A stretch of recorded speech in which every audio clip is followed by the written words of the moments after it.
Hello guys, welcome to my YouTube channel.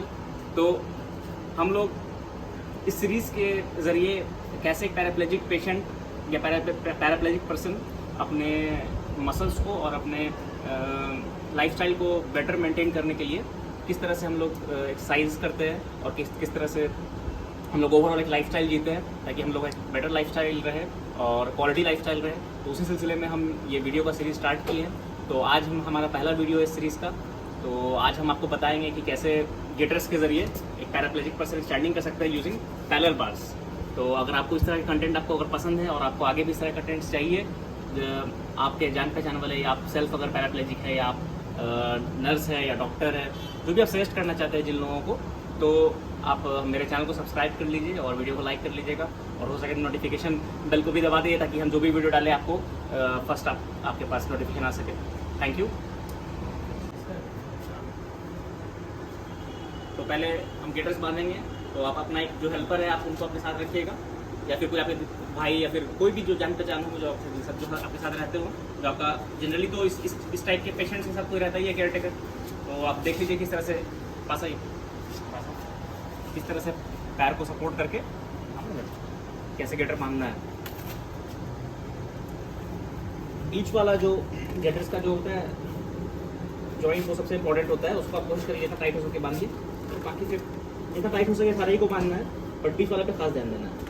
वो सही रहेगा तो आपका गेटर ज़्यादा समय तक सीधा रहेगा और आप स्टैंडिंग सही पोजीशन में ज़्यादा देर तक कर पाइएगा।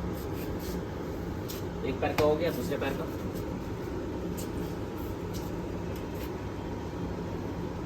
इस तरह से पैर को सपोर्ट करने से लगाने में आसानी होगी।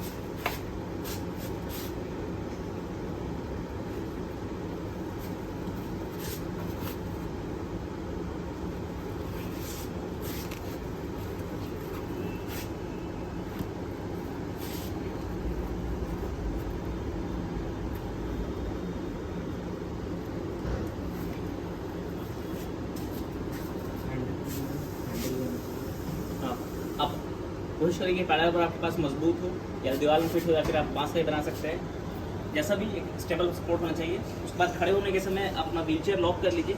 हो सके तो किसी को बुला के पीछे से व्हीलचेयर पकड़वा के लीजिए, क्योंकि उतने समय पीछे पुश होता है। और यहाँ पे थोड़ा सा ध्यान दीजिएगा, संभल के स्टेबल रहना है और कम से कम मोशन में ही उठने की कोशिश करिए। इस तरह से बिल्कुल सीधा उठिएगा, जितना सीधा रहने पर उतना सेफ हो पाएगा। और एक हम सही पोजीशन बना के कोशिश करिए सीधा रहने का जितना देर तक हो सके।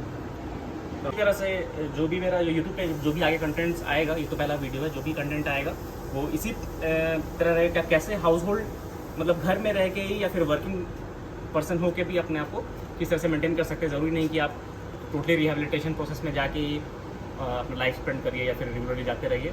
तो इस वीडियो में आप किस तरह से घर में ही रह के सिंपल इक्विपमेंट्स यूज़ करके आप अपना जो नॉर्मल जो एक्सरसाइजेज है उसको करके आप एक बेटर लाइफस्टाइल स्पेंड कर सकते हैं। अगर पैरालाइज्ड है, पैराप्लेजिक है या फिर कोई भी इस तरह का कोई दिक्कत है जिसमें आपका मोबिलिटी कम हो। तो भाई आपका कौन से लेवल पे इंजरी था? जैसे से अभी तो ये पहला वीडियो है, तो जैसा सीरीज़ बढ़ेगा हम और जो भी मेरे मन में आते जाएगा नया नया बात बताने के लिए, वो हम आपको शेयर करते जाएंगे और आपको और मेरे बारे में पता चलता रहेगा। क्योंकि बेसिकली ये एक ब्लॉगिंग चैनल ही है, एजुकेशनल भी है, but kind of blogging channel ही है। तो मेरा जो एक्सीडेंट हुआ था, road traffic accident motorbike से हुआ था, तो मेरा जो लेवल ऑफ इंजरी है वो T4, 5 एंड 6 है। तो इस वजह से मेरा बिलो चेस्ट बॉडी पैरालाइज है।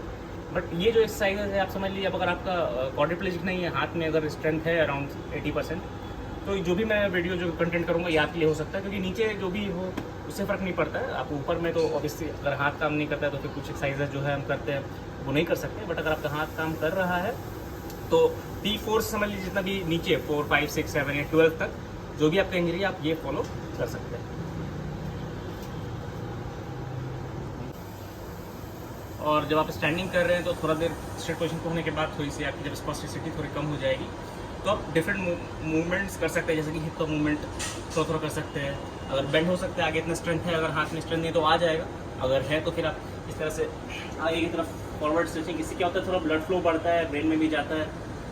तो थोड़ा इस तरह से कर सकते हैं, आगे कर सकते हैं, थोड़ा सा पीछे की तरफ एक्सटेंशन कर सकते हैं। ठीक है, थोड़ा सा बस मूवमेंट, या अगर आपको थोड़ा हो सके तो पैर को भी आगे पीछे इस तरह से करने से जो भी जो मसल्स, जो कोर मसल्स होता है, जिसकी वजह से हम लोग ये सब मूवमेंट कर सकते हैं। ज़रूरी नहीं कि आप पैर का मसल्स है तो ही कर सकते हैं, लेकिन आपका जो सब्सिडियरी मसल्स होता है चेस्ट का यूज़ करके अगर आगे पैर को कर सकते हैं या उठ सकते हैं, तो ये सब करने से भी क्या होता है कि जितना मसल्स जो एक्टिव हो सकता है वो होता है। तो आप कोशिश करिए कि जितना एक्टिव रहिए स्टैंडिंग पैरेलल बार पे, या फिर जब पैरेलल बार मतलब कि जिस पे हम लोग स्टैंडिंग कर रहे हैं किसी भी सपोर्ट पे, तो उस पर आप थोड़ा ध्यान रखिए। और अगर आपका आप रेगुलर स्टैंडिंग नहीं करते तो एक हमेशा एक हेल्पर अपने आगे पीछे रखिए, ताकि और कुछ एक्सीडेंट ना हो जाए।